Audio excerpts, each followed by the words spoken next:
জোনাই সমষ্টিত স্বাস্থ্য ব্যৱস্থাৰ চূড়ান্ত ব্যৰ্থতা ৰামধন ক্ষুদ্ৰ চিকিৎসালয়ত ৭২ বছৰে নিযুক্তি নাই স্থায়ী চিকিৎসক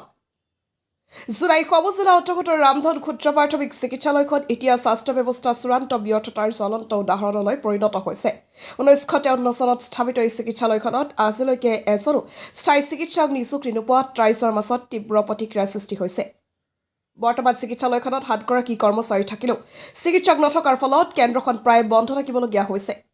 এগৰাকীও চিকিৎসক নিযুক্তি দিয়াৰ ফলত চিকিৎসালয় ফাৰ্মাচিষ্টগৰাকীয়ে প্ৰদান কৰি আহিছে ৰোগীক চিকিৎসা সেৱা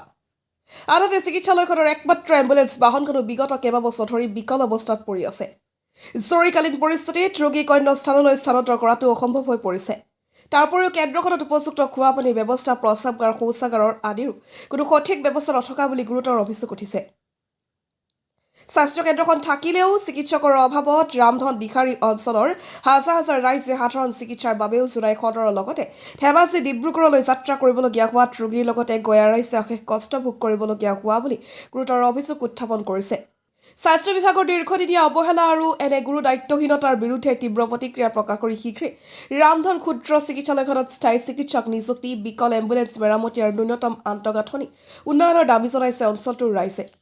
স্বাস্থ্য কেন্দ্ৰ ৰামধন ক্ষুদ্ৰ প্ৰাথমিক স্বাস্থ্য কেন্দ্ৰ ৰাষ্ট্ৰীয় স্বাস্থ্য বিভাগৰ অভিযান অধীনত 1953 চন ডক্টৰ বৰ্তমান নাই কিমান বছৰ হ'ল ডক্টৰ নথকা এনেকা মানে মাজে মুজি পতাই কিন্তু এনেকা স্থায়ীভাৱে নাই ডক্টৰ নাই কোনে চলাই এতিয়া ফাৰ্মাচী চলাই কিমানজন ষ্টাফ আছে ইয়াত আপোনাৰ 7জন আছে ষ্টাফ নাৰ্ছ কেইজন আছে নাৰ্ছ 2জনী আছে এতিয়া গোটেই পেচেণ্টটো আপোনালোকৰ ফাৰ্মাচিছে চাই আৰু সন্মুখীনটো হয় হ'লে সিহঁতে কি কৰিব উপায় নাই সিহঁতে জোনাই বা ধেমাজি লিখি দিয়ে আৰু আপোনালোকে অভিযোগ কৰা নাছিলে যে ডক্টৰ এজন আপোনাৰ অভিযোগ কৰি আছে মানে কিন্তু পোৱা নাই মানে এতিয়ালৈকে এম্বুলেন্সো পৰি আছে আপোনাৰ এম্বুলেন্সটো আজি 5 বছৰ হ'ল আৰু পৰি আছে আৰু লেট্ৰিন বাথৰুমৰ অৱস্থা অৱস্থাবিলাক বেয়া চৰকাৰেও চোৱা নাই আৰু বহুত অভিযোগ দিছিল অভিযোগ দিয়াৰ পিছতে এনেকৈ ৰাখি থৈছে আপোনালোকে বিচৰা দৰৱবোৰ পায় নে ইয়াত ঔষধ কিছুমান পায় বাৰু কিছুমান নাপায় আজি কি কাৰণত বন্ধ হ'ল সেইটো সিহঁতে কি কাৰণত বন্ধ হৈছে সেইটো আমি ক'ব নোৱাৰো বন্ধ আছে বন্ধ আছে